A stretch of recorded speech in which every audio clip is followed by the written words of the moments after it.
చూస్తూ వచ్చినట్లయితే ప్రతి ఒక్క కుటుంబము కూడా ఏం కోరుకుంటూ వస్తుంటారండి? ఆశీర్వాదము కోరుకుంటూ వస్తుంటారు. నా కుటుంబం అసలు ఆశీర్వాదము అంటే ఏంటి? ఆశీర్వాదము అంటే ఏంటి? సరే ఆలోచించేద్దామా? ఆశీర్వాదం అంటే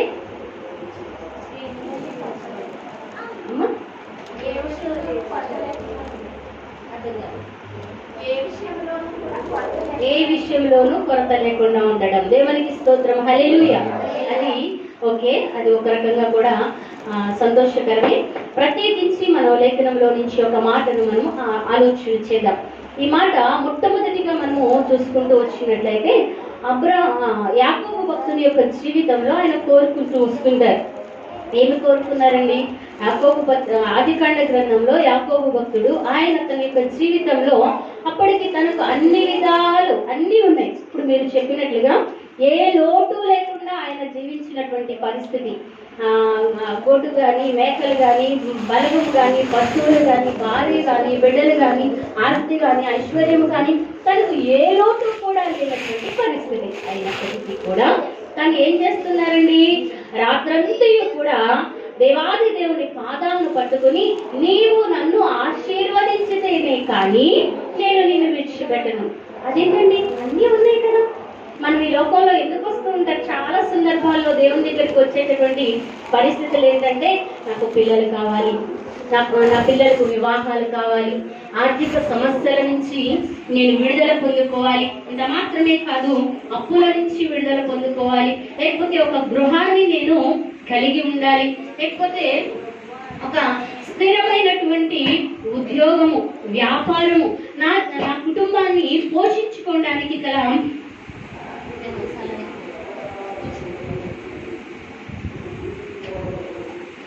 నా కుటుంబాన్ని కాపాడుకునడానికి కావలసినటువంటి ఒక మంచి పోషణ కావాలి అని చెప్పి, ఒక స్థిరమైన వ్యాపారం కానీ ఉద్యోగం కానీ కావాలి అని చెప్పి కోరుకుంటూ వస్తూ ఉంటారు. అయితే అన్ని విధాలా కూడా ఆ విధంగా దేవుడు చేస్తూ వచ్చినప్పుడు మనం సమృద్ధి కలిగి ఉంటాము. అలాగే ఇక్కడ కూడా ఈయన సమృద్ధి కలిగినటువంటి పరిస్థితే, కానీ తన యొక్క జీవితంలో దేవునితో ఉన్నటువంటి సంబంధము సరైన విధంగా లేదు.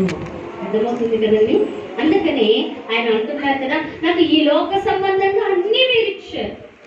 భార్యలు ఇచ్చారు, బిడ్డలు ఇచ్చారు, పశు సంపదను ఇచ్చారు, ఆస్తులు ఇచ్చారు, బంధువులు ఇచ్చారు, బలగాన్ని ఇచ్చారు, ఇవన్నీ ఇచ్చారు. కానీ నాకు ఏ లోటు లేదు, అంతా సమృద్ధిగానే ఉంది.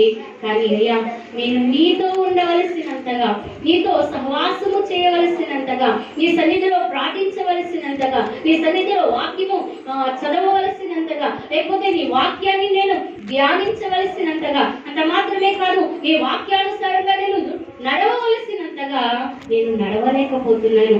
నీకును నాకును మధ్య ఉన్నటువంటి అడ్డుగోడను తొలగించి నీవు నన్ను ఆశీర్వదించు. దేవునికి స్తోత్రం, హల్లెలూయా. ఎందుకు ఆ అడ్డుగోడను మనం చూసినట్లయితే తన యొక్క జీవితంలో దేవాది దేవుడు అడుగుచున్నటువంటి మాట ఏంటంటే, నీ పేరేంటి కదండి. ఎవరు చెప్తున్నారైనా? తన పేరును చెప్తూ తన స్థితిని ఒప్పుకుంటున్నటువంటి వాడిగా ఉన్నారు. ఈ రోజు శిలువ ధ్యాన కోడికల్లోనికి మనం వచ్చాము అనంటే, నువ్వు అది చేసావు, అప్పుడు శ్రమ పడ్డారయ్యా, మా కోసం శ్రమ పడ్డారయ్యా, మా కోసం అది చేస్తారయ్యా, లేకపోతే ప్రాణాన్ని అర్పించారయ్యా, గొడాదెవరు కొట్టించుకున్నారయ్యా అని చెప్పి మనం బాధపడటము కాదు, కానీ ఆ బాధకు తగినటువంటి పశ్చాత్తాపము మన హృదయంలో కలగాలి. ఆ బాధకు తగినటువంటి పశ్చాత్తాపముతో మన క్రియలు కనబడాలి. దేవునికి స్తోత్రం, హల్లెలూయా కదండి. ఎన్ని రోజులు ఉన్నప్పటికీ కూడా ఒక క్రమమైన భక్తి జీవితంలోనికి నడవలేనటువంటి పరిస్థితిని ఈనాటి దినాల్లో మనము చూస్తుంటాం. దేవుని వాక్యంలో మనం చూస్తున్నట్లయితే ఎఫెసీ పత్రికలో ఉంటది, మీరు సమయాన్ని పోనీయక సద్వినియోగము చేసుకునుడి, అజ్ఞానుల వలె కాక జ్ఞానుల వలె నడుచుకునుడి అన్న మాటను మనం చూస్తూ వస్తూ ఉంటాం. మనకి ఎంతో సమయం లేదండి, చాలా కొద్దిగానే ఉంది సమయం కదండి. రాకడ సమయము చాలా సమీపముగా ఉండటాన్ని మనం చూస్తూ వస్తున్నాం. ఎన్నో రాకడలో జరిగేటటువంటి విషయాలు జరుగుతున్నటువంటి సంఘటనలు మనం చూస్తున్నాం.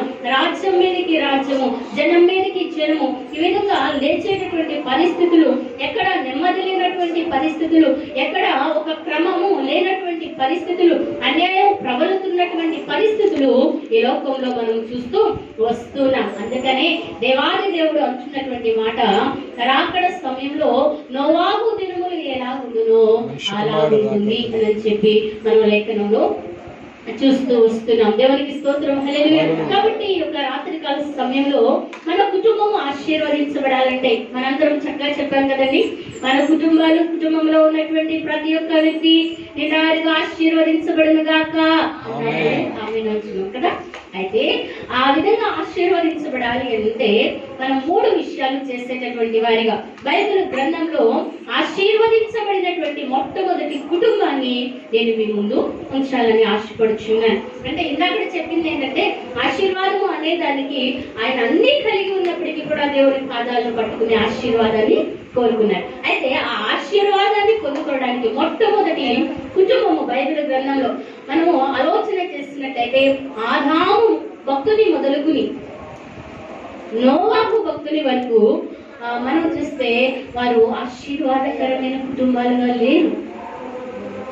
వారందరూ దేవుని భక్తిలో ఎదిగారు, కానీ ఆశీర్వాదకరమైన కుటుంబము అని అంటే కుటుంబం అంతయు కూడా దేవుని ఎరిగినటువంటిదిగా, కుటుంబం అంతయు కూడా దేవుని సన్నిధిలో గడిపేటటువంటిదిగా, కుటుంబం అంతయు కూడా ఆయన అడుగుజాడల్లో నడుస్తూ ఆయన మహిమార్థము జీవించేటటువంటిదిగా ఉండేటటువంటి ఆశీర్వాదకరమైనటువంటి కుటుంబం. దేవునికి స్తోత్రం, హల్లెలూయా. ఇప్పుడు అర్థమైందండి ఏ కుటుంబం గురించి చెప్తున్నాను నేను? నోవాహు గారి కుటుంబం. దేవునికి స్తోత్రం. ఈ యొక్క వాక్యంలో మనం చూసినట్లయితే, లేఖనంలో మనం చూస్తూ వచ్చినప్పుడు నోవాహు గ్రంథంలో ఒకసారి చదువుకున్నాం చూడండి. 6వ అధ్యాయము 9వ వాక్యం. ఆదికాండము 6వ అధ్యాయము 8 నుంచి చదువుతాము. అయితే నోవాహు యెహోవా దృష్టి యందు కృప పొందినవాడాయను. నోవాహు వంశావళి ఇదే, నీతిపరుడును, తన తరములో నిందారహితుడనై ఉండెను. నోవాహు దేవునితో కూడా నడిచినవాడు. దేవునికి స్తోత్రం, హల్లెలూయా. క్లుప్తంగానే ఈ మాటలు వివరించి లేఖనాన్ని ముగిస్తాడు. మొట్టమొదట ఆదాము భక్తుని మనము చూసినట్లయితే, దేవుడు తన స్వహస్తాలతో నిర్మించినటువంటి ఆది మానవుడు, లేకపోతే దేవుని ముఖాముఖిగా చూసినటువంటి, దేవుడు సంభాషిస్తున్నటువంటి, దేవుడితో సహవాసము చేసినటువంటి ఆ ఆది మానవుని మనం చూసినట్లయితే తన కుటుంబ వ్యవస్థను చిన్నాభిన్నము చేసుకున్నటువంటి పరిస్థితి కదండి. అక్కడ నుంచే పాపము వచ్చింది రావడము మనము లేఖనంలో చూస్తూ వస్తూ ఉంటాం. అయితే తన కుమారులను మనము చూస్తున్నట్లయితే 2 కుమారులు. ఎవరండి? హెబెలు, కయీను. వెరీ గుడ్ తల్లిగారు. కుటుంబం దేవుడు ఆశీర్వదించుగాక. మనం నోరు విప్పాలి. మనం ఏం నేర్చుకుంటున్నామో అది మన మనస్సులో ఉండటం కాదు, కానీ మన క్రియల ద్వారా బయటికి మనం చెప్పాలి. దేవునికి స్తోత్రం, హల్లెలూయా. ఇక్కడ మనం ఆలోచన చేసేటటువంటి విషయం ఏంటంటే, దేవుని ఆదాము భక్తుని కుటుంబంలో మనం చూస్తే 2 కుమారులు ఉన్నారు. ఆ 2 కుమారులు ఎలా ఉన్నారండి? ఒకరు మంచి మనస్సాక్షి కలిగి ఉన్నారు, రెండో వారు మంచి మనస్సాక్షి లేనటువంటి వారుగా. ఆ కుటుంబ వ్యవస్థ కట్టబడిందంటారా?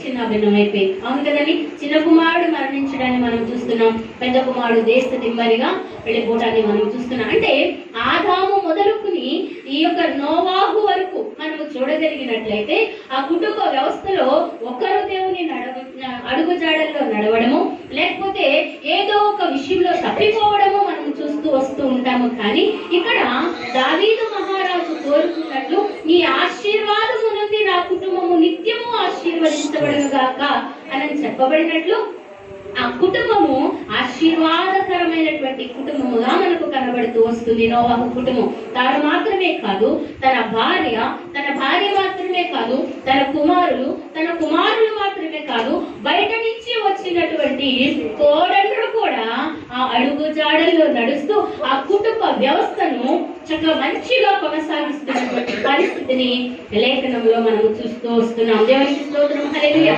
మన దేవుడు ఎవరి దేవుడని?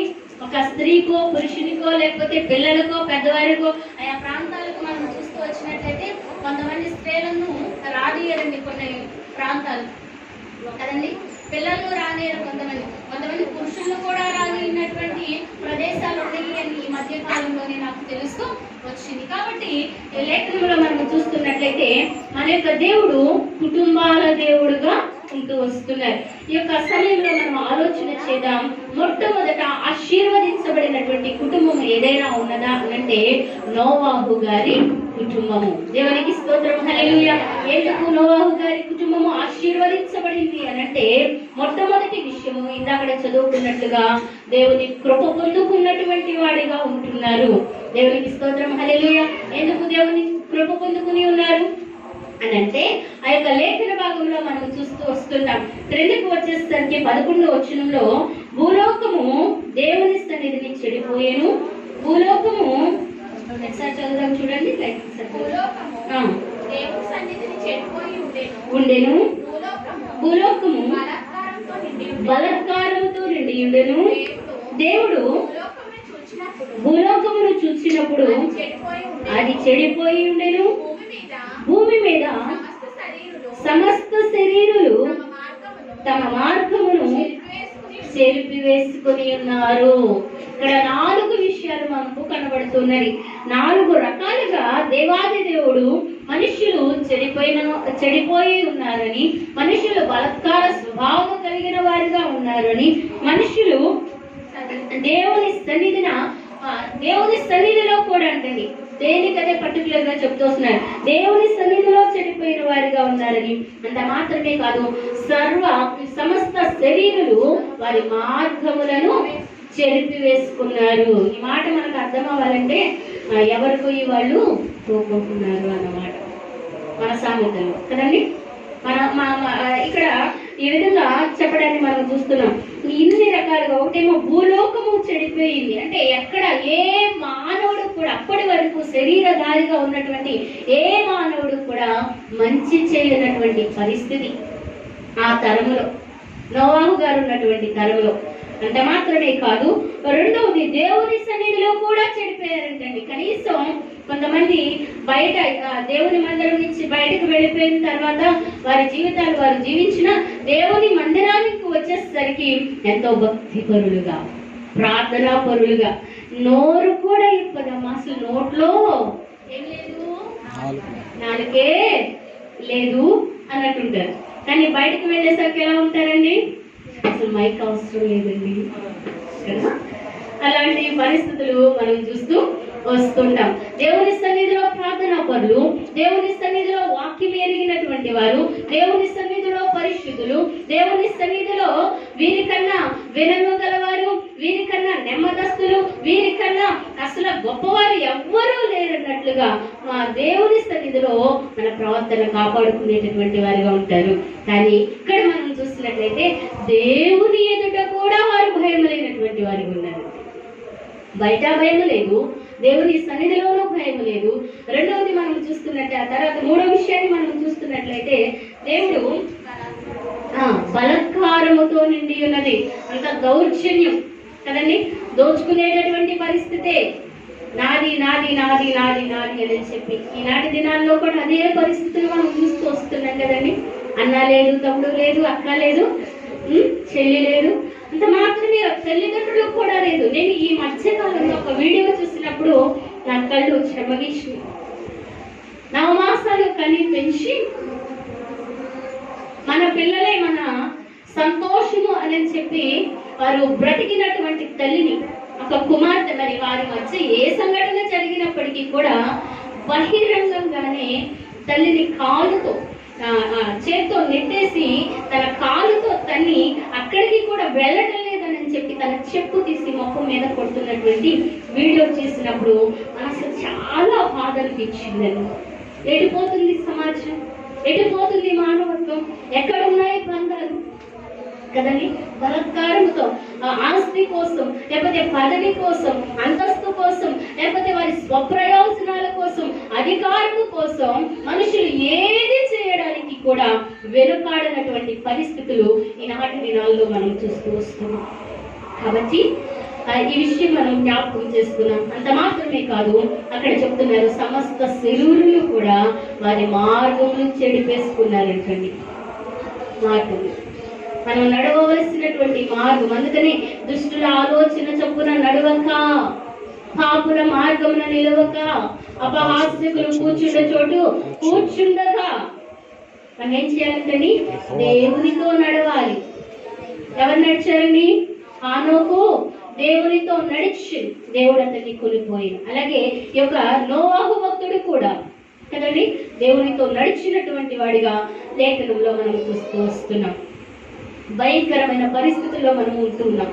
అయితే ఈయన ఎందుకు కృప పొందుకున్నాడు అని అంటే, అటువంటి పరిస్థితుల్లో, ఏ మంచి లేనటువంటి ప్రదేశంలో, ఏ యొక్క మానవత్వము లేనటువంటి పరిస్థితుల్లో, ఏ యొక్క ఏంటంటే ఇక్కడ చూస్తున్నాం కదా, సరైన మార్గంలో నడవనటువంటి వ్యక్తుల మధ్య కూడా తన భక్తిని కాపాడుకుంటున్నాడు. దేవునికి స్తోత్రం, హల్లెలూయా. అందుకని దేవుని కృపను పొందుకున్నాడు. చాలా మంది అనేటటువంటి మాట, నలుగురితో సామెతలు కావండి తెలుసంటారా? విన్నారా? నలుగురితో పొలంతో కదా, నేను అనలేదండి, మీరే అంటారు. అందరు ఇక్కడే ఉన్నారా? దేవునికి స్తోత్రం, హల్లెలూయా. కాబట్టి ఆలోచించేద్దాం. ఇక్కడ చెప్పేటటువంటి ఈ మాట ఏముందిలేండి, దేవుని సన్నిధికి వస్తున్నాం.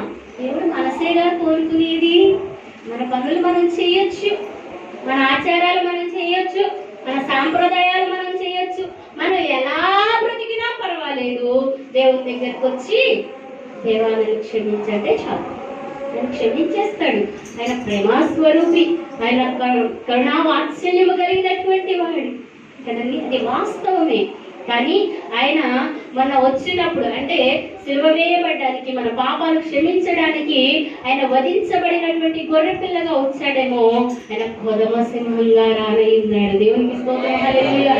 యూదా గోత్రపు కొదమ సింహంగా ఆయన రాబోతున్నాడు. అప్పుడు ఆయన మనం ఎదుర్కొనాలంటే ఆయన ప్రేమాస్వరూపి కాదు, మన క్రియలతో. అందుకని ఆయన ఎదుర్కొనడానికి మనం ఎలా ఉండాలంటే వాళ్ళ నమ్మకమైనటువంటి వారిగా ఉండాలి. ఇటువంటి తరమంతట్లో మన ఇరుగు పొరుగు వారు ఎలా ఉండవచ్చు, మన యొక్క సమాజంలో పరిస్థితులు ఎలా ఉండవచ్చు, దేశంలో పరిస్థితులు ఎలా ఉండవచ్చు, లేకపోతే కుటుంబంలో పరిస్థితులు ఎలా ఉండవచ్చు, మన యొక్క వ్యక్తిగతమైనటువంటి జీవితాన్ని, మన భక్తి జీవితాన్ని మనం కాపాడుకునేటటువంటి వారిగా ఉంటూ ఉండాలి. దేవునికి స్తోత్రం, హల్లెలూయా.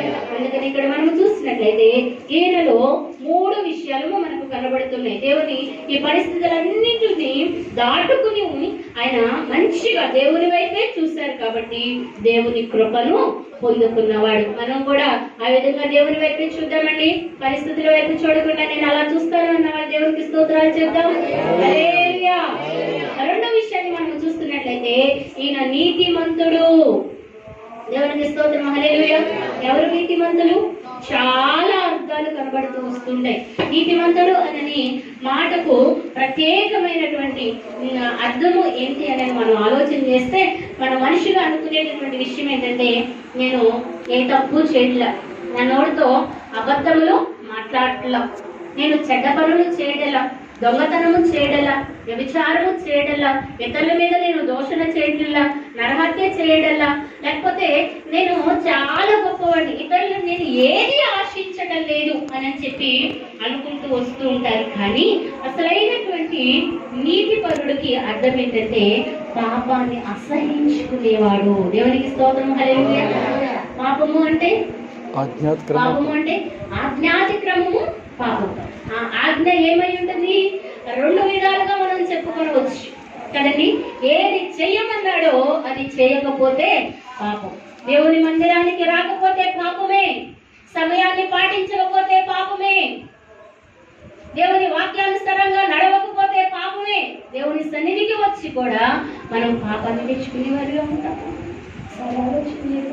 సిలువ ధ్యాన కూడికలో ఇంత భక్తి చేసి ఏదో సామెత ఉంటుంది, ఇంటి వెనకాల చూసినట్టు ఇంత భక్తి చేసి మనం వెళ్ళకూడనటువంటి ప్రదేశానికి వెళితే దేవుని త్యాగానికి ఏమన్నా ప్రయోజనం ఉంటుందా? మన భక్తికి ఏమన్నా ఉపయోగం ఉంటుందా? ఒకసారి ఆలోచించి ఇంకా సాయంకాల సమయంలో మనము చేసేటటువంటి భక్తి ఖచ్చితంగా మనము చేయాలి.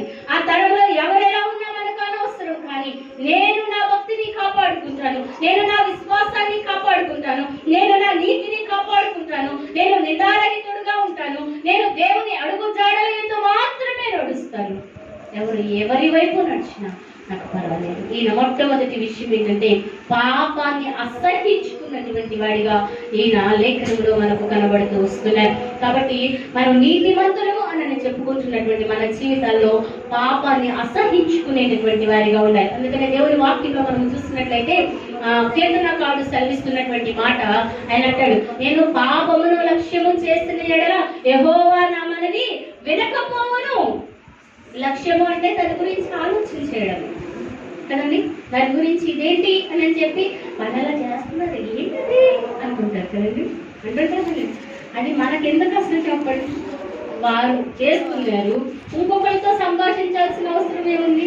నిజంగా ఆ వ్యక్తి గురించి భారం ఉంటే మోకరించి కన్నీళ్లు విడిచి దేవుని సన్నిధిలో ప్రార్థన చేయండి, వ్యక్తిగతంగా ప్రార్థన చేయండి. ఆ వ్యక్తి మారు మనసు గురించి ప్రార్థన చేయాలి, కానీ రెండో వ్యక్తి గురించి మాట్లాడినప్పుడు దానికి కూడా మనం లెక్క చెప్పవలసిన వారుగా ఉంటాము. భూమి మీద ఇద్దరు ఏకీభవించి మాట్లాడినప్పుడు పరలోకమందు ఉన్నటువంటి దేవుడు ఆ మాటలు ఆలకిస్తాడు అని మలాఖీ గ్రంథము 4వ అధ్యాయంలో మనం చూస్తూ వస్తున్నాం. మనం మంచి పనులు చేసినప్పుడే దేవుడు చూస్తాడా? మనం మంచి పనులు మాట్లాడినప్పుడే, మంచి మాటలు మాట్లాడినప్పుడే దేవుడు చూస్తాడా? చెడు పనులు చేసినప్పుడు చూడరా? చెడు మాటలు మాట్లాడినప్పుడు చూడరా? ఆయన కను దృష్టికి మరుగై ఉన్నది ఏదైనా కలదా? ఏదీ లేదు. కాబట్టి మనము దేవుని సన్నిధిలోనే కాదు, మన వ్యక్తిగతంగా అసలు ఎక్కడున్నప్పటికీ, మన గృహంలో ఉన్నా, లేకపోతే మన వృత్తి వ్యాపారాలు చేసే పరిస్థితుల్లో ఉన్నా, అంత మాత్రమే జాబ్ చేసేటటువంటి పరిస్థితుల్లో ఉన్నా, ఇరుగు పొరుగు వారితో మాట్లాడుతూ ఉన్నా, ఏ సందర్భంలోనైనా దేవుడు నాతో ఉన్నాడు. నా మాటలు ఎలా ఉన్నారు అని అంటున్నారు కదా, ఆయన ఆకాశం అందున్నాడు, మీరు భూమి మీద ఉన్నారు, ఈ మాటలు గట్టిగా ఉండాలి. ఎక్కడ? ప్రసంగి గ్రంథంలో 3వ అధ్యాయంలో మనం చూస్తూ, 5వ అధ్యాయంలో మనం చూస్తూ వస్తుంటాం కదండి. మనం ఎలా మాట్లాడుతున్నాం? అసలు సహజంగా ఈ లోకంలోనంటండి మనుషులు రోజుకి, స్త్రీలు 20,000 మాటలు మాట్లాడతారంట, పురుషులు 10,000 మాటలే మాట్లాడతారు. డబుల్ కదండి. ఇంకా వాస ఎక్కువైతే ఇంకా ఎక్కువ పెరగచ్చు. మరి మన మాటలు ఎలా ఉండాలంటండి? కృపాసహితంగా, ఉప్పు వేసినట్లుగా, ఇతరులకు మేలు కలుగునట్లుగా ఉండాలంటాడు. అంత మాత్రమే కాదు, యాకోబు భక్తుడు అట్టు ఉంటాడు కదండి, నాలుకట్ట భూ సంచారము చేస్తుందంటండి. నేను ఇక్కడ కూర్చుంటాము, అమెరికా మాటలు చెప్పుకుంటుంటాం. అమెరికా పలానా వాళ్ళ అబ్బాయి, లేకపోతే పలానా వాళ్ళ అమ్మాయి అక్కడికి వెళ్ళారంట, లేకపోతే దుబాయ్ వెళ్ళారంట, వాళ్ళు అదంట, వీళ్ళు ఇదంట. ఎక్కడ సంచారం చేస్తుంది కదండి. ఒకసారి ఆలోచించేదా? మనము పాపాన్ని అసహించుకునేటటువంటి వారిగా ఉండాలి. అందుకనే పాపమును అసహించుకోవడం ఎట్లా? కొత్తనగాడు చెప్తున్నాడు, దుష్టులు ఆలోచించకున్నాడు కండి, పాపుల మార్గమున నిలవకండి, అపహాసకులు కూర్చున్న చోటు మీరు కూర్చోకండి అని చెప్పడాన్ని మనం చూస్తూ వస్తున్నాం. మన భక్తిని మనము కాపాడుకుంటూ మనం నీతి కలిగినటువంటి వారిగా, పాపము లేనటువంటి వారిగా ఆయన పాదాల చింతకు మనం రావాలి. దేవునికి స్తోత్రం, హల్లెలూయా. అంత మాత్రమే కాదు, అటు నీతిమంతులుగా మనం తీర్చబడాలి అంటే యేసయ్య రక్తంలో కడగబడాలి. ఇక్కడ ఎంతమంది రక్షింపబడ్డారో అంటే బాప్తిసం తీసుకున్నారో నాకు తెలియదు, కానీ ఆ బాప్తిసం తీసుకున్నటువంటి వారు దేవుని వాక్యము సెలవిస్తుంది, ఇదే అనుకూల సమయము, నేడే రక్షణ దినము. దేవునికి స్తోత్రం, హల్లెలూయా. ఎవరి మొక్కలు చూడదు, వాక్యం విందామని. ఇది నేడే రక్షణ దినం. ఏ సమయం, ఏ గడియ ఏం జరుగుతుందో తెలియదు. మనందరికీ తెలిసినటువంటి రీసెంట్ గా ఒక దైవ సేవకులు షార్ట్ ఉంటారు, ఆయన జోసెఫ్, ఆయన మరణించారు. క్షమించండి, నిద్రించారు. మనం ఏం అనాలండి? దేవుని సేవకులుగా, విశ్వాసులుగా నిద్రించారు. మనం ఇక్కడ నిద్రపోతాం, పరలోకంలో నిద్రలు ఇస్తాం. దేవునికి స్తోత్రం, హల్లెలూయా. అయితే మనకు రెండవ మరణం అనేది ఉండదు, శారీరక మరణమే ఉంటుంది. మన ఆత్మకు నిత్య జీవము, అది మనం సంపాదించుకునే దాన్ని బట్టి నిత్య జీవము, నిత్య యాతన. కాబట్టి ఇక్కడ ఆలోచించేద్దాం. ఈ మాట ఎందుకు చెప్తున్నానంటే, జోసెఫ్ గారు తన సాక్ష్యం చెప్పుకుంటూ వచ్చి తను తన యొక్క సహోదరి చెల్లి కూడా ఒకేసారి బాప్తిసం తీసుకోవాలి అని చెప్పి అనుకున్నారంట. అయితే ఆ విధంగా అనుకున్నప్పుడు ఆ చెల్లి నాకు జాబ్ రావాలి, జాబ్ వచ్చిన తర్వాత నేను బాప్తిసం తీసుకుంటాను అని చెప్పి ఆమె మాట్లాడుతూ వచ్చిందంట. అది కాదమ్మా, ఈ అవకాశం పోతే మళ్ళీ రాదేమో, ఒకసారి చూడు అని చెప్పి ఎంతో బ్రతిమాలారంట, హెచ్చరించారంట. అయినప్పటికీ ఆ సహోదరి వినలేదంట. ఆ తర్వాత తను అనుకున్నట్లుగానే ఒక 2 సంవత్సరాలకి బీఈడీ కంప్లీట్ చేసి చక్కగా టీచర్ జాబ్ తీసుకుని తను చెప్పినటువంటి సాక్ష్యము, ఆదివారం సాక్ష్యం చెప్పిందంటండి. నేను ఈ విధంగా వెళుతున్నాను, నా జాబ్ అంతట్లో దేవుడు తోడుగా ఉండేటట్లు సహాయం చేయమని చెప్పి సాక్ష్యం చెప్పి మరలా వారానికి నేను సిద్ధపడతాను, లేకపోతే నేను మరలా వచ్చినప్పుడు నేను బాప్తిసం తీసుకుంటాను, జాబ్ వచ్చినప్పుడు నేను బాప్తిసం తీసుకుంటానని చెప్పినటువంటి వ్యక్తి ఆ మార్గ మధ్యంలోనే తెల్లవారుజామునే ఆ వ్యక్తి తన జీవితాన్ని ముగించిందంట. ఎప్పుడు ఏమి జరుగుతుందో కూడా తెలియనటువంటి పరిస్థితి. మేము ఒక 2 సంవత్సరాల క్రితం అనుకుంటండి పాస్టర్స్ యూనియన్ దానికి వెళ్ళాము. ఆ ప్రేయర్ లో గడిపాము, చాలా సంతోషం అనిపించింది. ఆ నైట్ వచ్చాము, తెల్లవారుజామున 3 గంటలకు ఒక మెసేజ్ మాకు వచ్చింది. ఆయన భీమవరంలో ఉంటారు ఆ సేవకులు, దివ్యవాణి గారు. ఆయన ఎంతో మంది సేవకులకు తర్ఫీదులు ఇచ్చినటువంటి ఆయన. ఆ ముందు రోజు కూడా మేము దైవవాణి గారు తెల్లవారుజామున యాక్సిడెంట్ అయిపోయి ఆయన కాలాన్ని ముగించారు. ఏ సమయం ఏమి జరుగుతుందో ఎవరిని భయపెట్టడానికి కాదు, కానీ మనిషి ఆయువు ఎలా ఉందంటే నీటి బుడగా ఆవిరి వంటి. దేవునికి స్తోత్రాలు చెప్పండి. మీ పేరమ్మా? వెంకటలక్ష్మి గారు. దేవునికి స్తోత్రం, హల్లెలూయా. కాబట్టి మనం ఆలోచన చేద్దాం.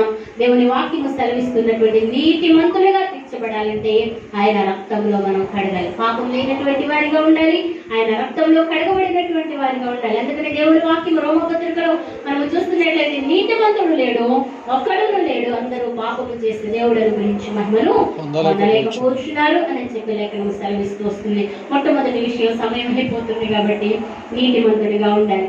రెండవ విషయాన్ని మనం చూసినట్లయితే నిందారహితుడిగా ఉండాలి. దేవునికి స్తోత్రం, హల్లెలూయా. నిజంగా ఆ ముందు కుటుంబాలను మనం చూస్తూ వచ్చినట్లయితే ఆ యొక్క తన తరములో తను నిందారహితుడిగా తాను ప్రార్థన చేస్తాడు. తన భార్యను ప్రార్థన చేయడానికి, తన పిల్లలు ప్రార్థన చేయడానికి, తన కుటుంబము ప్రార్థన చేయడానికి, ఆ రక్షణ ఓడలో, నోవాహు ఓడలో ప్రవేశించడానికి తన కుటుంబాన్ని సిద్ధపరచుకున్నటువంటి వ్యక్తిగా కనబడుతున్నాడు. దేవునికి స్తోత్రం, హల్లెలూయా. ఎంతమంది మగవారి కుటుంబ ప్రయాసకి ఈ లోకంలో విషయాల గురించి ప్రయాసపడుతున్నారని కాదని అంటలేదు. మరి తన కుటుంబము రక్షించబడాలి అని చెప్పి భార్య కావచ్చు, భర్త కావచ్చు, ఎంతవరకు మనం ప్రార్థన చేయగలుగుతున్నాం? ఒక సమయాన్ని పెట్టుకుని ప్రార్థన చేసినటువంటి వారు ఎవరైనా ఉన్నారా? దేవుని సన్నిధిలో నాకు ఒక అనుభవం ఉంది. ఏదంటే ఎవరైనా సంఘములో వారు కానీ వ్యక్తిగతమైనటువంటి విషయాలు కానీ జరగాలి అన్నప్పుడు సంఘముతో ప్రార్థన చేస్తాం, ఉపవాస ప్రార్థనలు చేస్తూ వస్తుంటాం. అంతే మాత్రమే కాదు, వ్యక్తిగతమైనటువంటి ప్రార్థన చేస్తూ వస్తుంటాం. ఆ ప్రార్థనలో జ్ఞాపకం చేసుకున్నాం. కానీ ఒక అంశం గురించి ఒక సమయాన్ని, ఒక పావు గంట, అరగంట పెట్టుకుని దాని గురించి మీరు చేస్తున్నారు, ఎలా ఉండాలి, ఏం చేయాలి అనే ప్రార్థన చేసిన అనుభవాలు ఉన్నాయండి. దేవునికి స్తోత్రం, హల్లెలూయా. అది మనం నేర్చుకోవాలి. మన కుటుంబం రక్షించబడలేదు, నా భర్తకు నేను చెప్తాను కదండి, అన్ని విషయాలు వింటారుగా. చీర కొనుక్కోవాలంటే, నగలు కొనుక్కోవాలంటే, ఎక్కడైనా ఫంక్షన్కి వెళ్ళాలంటే వెళ్ళేదాకా, ఒప్పుకునేదాకా కదండి. అదండి అప్పుడు వాళ్ళు ఎలా చేశారండి, ఎలా పోతే బాగోదు కదండి, ఇదిగో నేను ఇలా ఉంటే మీకే బాగోదు కదండి. ఈ సమయంలో అడుగుతారా లేదా కదా? అంతగా అడిగినప్పుడు యుగ యుగాలు ఉండకూడని ప్రదేశంలో ఉంటే అమ్మో అయ్యో అని అరుస్తుంటే మీరు చూస్తుంటారు. ఒకసారి ఆలోచించండి, బాధ రావట్లేదా? ఒక సేవకుడు చెప్పాడు, మాట పలుకుతుంది కానీ చచ్చిన శవాలు మట్టుకు ఇక్కడ చచ్చిన శవాలు వచ్చి మన కుటుంబాల్లో రక్షణ లేకపోతే అంటే శవాలు ఉన్నప్పుడు తిననిస్తారా? మనకి ఎలా బాధ రావట్లేదు, మనకి ఎందుకు ప్రార్థన రావట్లేదు, మనకి ఎందుకు దుఃఖం రావట్లేదు? దేవుని పాదాలు కన్నీటితో పట్టుకున్న ఆయన కోసుకొస్తారు. ఆయన నిజముగా మొర్ర పెట్టే వారికి సమీపముగా. అంటే ఆ లోపం ఎవరిలో ఉంది? కదండి, మనం జ్ఞాపకం చేసుకున్నాం ఆయన కుటుంబ వ్యవస్థను. మరి ఆయన ఎన్ని గంటలు గడిపాడో తెలియదు. కానీ ఒక తల్లంట, సుసన్నా వెస్లీ గారు, జాన్ వెస్లీ గారు, ఇప్పుడున్న జాన్ వెస్లీ గారు కాదు కానండి, గడిచిన దినాల్లో 16వ శతాబ్దంలో జాన్ వెస్లీ గారు తల్లి సుసన్నా వెస్లీ గారు అని చెప్పి ఆమె తన 16 మంది సంతానానికి పగలంతా కష్టపడాలి కదండి. స్త్రీగా ఆనాటి దినాల్లో ఇటువంటి సౌకర్యాలు ఏవి లేవు. మనకు అన్ని సౌకర్యాలు ఉన్న సమయం దొరకదు కదండి. అవి ఈ దంచుకుని వండి వార్చి చేసి వాళ్ళని పంపించి వచ్చిన తర్వాత వాళ్ళకి అన్ని సమకూర్చేసరికి 11, 12 అయ్యేదంట. ఆ తర్వాత పిల్లలు తల మీద ఉంచి, దేవా ఈ బిడ్డ నీకు ప్రతిష్ఠిస్తున్నాను, ఈ బిడ్డ నువ్వు వాడుకోండి, ఈ బిడ్డ నీ సేవలో వాడుకోండి, లేకపోతే నీ తలాంతుగా వాడుకోండి, నీవు ఏ తలాంతుతో ఈ బిడ్డ నింపుతున్నావో మీరు నింపండి. మనం చేస్తామా ఈ రోజైనా ప్రార్థన? మన బిడ్డల మీద తల చెయ్యి ఉంచి ప్రార్థన చేస్తామా? మన కుటుంబాలు ఎలా కట్టబడతాయి? కుటుంబ యజమానులు ఎలా నడిపించబడతారు? కనీకి ప్రార్థన లేకపోతే, మన బిడ్డల మీద చేయి ఉంచి శుభాన్ని పలకలేకపోతే, మన నాలుకలో అంటండి జీవ మరణములు 4 వశము అని సెలవిస్తుండగా మన నాలుగుతో మన బిడ్డల గురించి అనరాని తిట్లు, తిట్టరాని తిట్లు, గాడిద, ఎందుకు పనికిరాని ఇంకా చక్కగా అసలు దేవుని స్వరూపం అని ఉన్నాడే, మనం కనుక్కున్నామే, ఆ బిడ్డల కోసం మనం ప్రయాసపడుతున్నాం కదండి. అటువంటివన్నీ మన నోటితోనే మనం చెప్పిస్తూ నువ్వు పనికిరావు అని మనం చెబుతూ పనికొచ్చేవాడికి ఎలా చేయగలుగుతాం? మన నాలుగులోనే ఉన్నాయి కదా. ఒకనొక సమయంలోనంటండి చెప్పినటువంటి మాట, ఆ 2 చెట్లను తీసుకొచ్చి, ఒక చెట్టు నువ్వు మంచిదాన్ని, నువ్వు బాగా ఫలిస్తావు, నువ్వు ఎదుగుతావంటే చక్కగా చెట్టు బాగా వికసిస్తూ, ఇంకో చెట్టు దగ్గరికి నువ్వు ఎదుగుదల లేదు, ఎందుకు పనికిరావు, నువ్వు ఎవరికి ఫలాన్ని ఇవ్వు అంటే ఆ చెట్టు ఎండిపోయిందంటండి. సైంటిస్టులు పరిశోధన చేస్తారు. మన మాటకు చాలా పవర్ ఉంటుంది. మీరు ఏది జరగాలనుకుంటున్నారు, ఏది జరగలేదు అనుకుంటున్నారో ఇది జరిగిస్తున్నావు అని చెప్పి యేసేకు స్తుతి చెల్లించండి. దేవునికి స్తోత్రం, హల్లెలూయా. ఇది మాత్రమే కాదు, తను 3వదిగా ఆయన చేసినటువంటిది, ఆయన దేవుని అడుగు జాడల్లో నడిచాడు. భార్య భర్తతో, భర్త భార్యతో, లేకపోతే ప్రియుడు ప్రియురాలతో ఈ యొక్క నెలలో ఏం చేయండి? వ్యాలంటైన్స్ డే కదా. ప్రియుడు ప్రియురాలతో, ప్రియురాలు ప్రియుడితో, లేకపోతే తల్లిదండ్రులు పిల్లలు పెట్టుకుని ఇలా ఎవరెవరితో నడవాలనుకుంటున్నాడేమో, కానీ దేవునితో మనం నడిస్తే అది మన జీవితాలకు ఆశీర్వాదం. మన కుటుంబము నిత్యము ఆశీర్వదించబడాలి అంటే మనం దేవుని కృప పొందుకోవాలి. 2వది నీతిమంతులుగా మనం తీర్చబడాలి. 3వది నిందారహితులుగా ఉండాలి. అన్ని పరిస్థితుల్లో కూడా తాను నిందారహితంగా తన కుటుంబ వ్యవస్థను కట్టుకున్నాడు. అంత మాత్రమే కాదు, సమాజం అంతా చెడిపోయినప్పటికీ కూడా తాను చెడిపోయినటువంటి వాడిగా లేదు, తన సాక్ష్యాన్ని తాను కాపాడుకుంటున్నాడు. అందరిలో కలిసిపోలేదు. ప్రత్యేకం మనం ప్రత్యేకంగా ఉండగలుగుతున్నామా? ఒకసారి ఆలోచన చేసుకుందాం. 4వది దేవునితోనే మనము నడుద్దాం. అచ్చి కృప కూడి ఉన్న మనందరికీ దేవాది దేవుడు అనుగ్రహించుగాక. ఆ విధంగా నడిచి మనము మన కుటుంబాలు నిత్యము ఆశీర్వదించబడి అనేకులకు ఆశీర్వాదకరంగా ముందుగాక. ఆమె తలలో వంచండి. ఈ సమయం దేవుని సాగు. పరిశుద్ధుడు అయిన తండ్రి, మహోన్నతుడా, మహాగణుడా, సర్వాధికారి, నీకు స్తోత్రాలు నాయన. ఈ సమయాన్ని మీరు మాకు ఇచ్చినందుకు నీకు వందనాలు చెల్లిస్తున్నాం.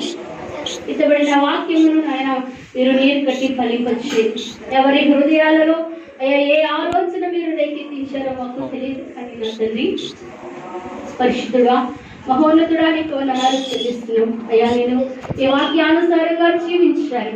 నేను ప్రత్యేకమైన వాడనిగా ప్రత్యేకమైన దారులుగా నేను జీవించాలని తీర్మానం చేసుకున్న నీ బిడ్డల తీర్మానంలో కొనసాగునట్లుగా మీరు బలపరచుమని ప్రార్థిస్తూ, అలాగే ఇక్కడ నాయన సేవ జరిపిస్తున్నటువంటి దైవజనుల్ని అయా కుటుంబాన్ని మీ చేతులకు అప్పగిస్తున్నాం తండ్రి.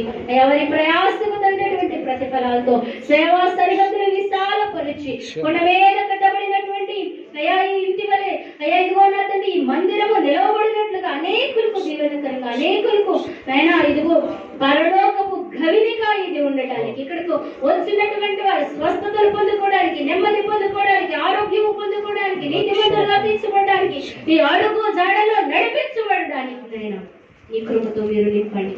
ఈ ప్రాంతవాసులందరినీ కూడా మీరు జ్ఞాపకము చేసుకోమని ప్రార్థిస్తూ, ప్రత్యేకించి దేవ సేవకులకి కావలసినటువంటి మీ క్షేమాన్ని మీరు విస్తరింపచేయమని ప్రార్థిస్తూ, మీ చిన్న మనవులు మా కొరకు త్వరలో రానయ్యటువంటి నామము ప్రార్థించి వినయముతో అడిగి వేడుకొచ్చున్నాము తండ్రి. అందరికీ నేను హృదయపూర్వక వందనాలని దేవ సేవకులు కూడా ఉన్నారు.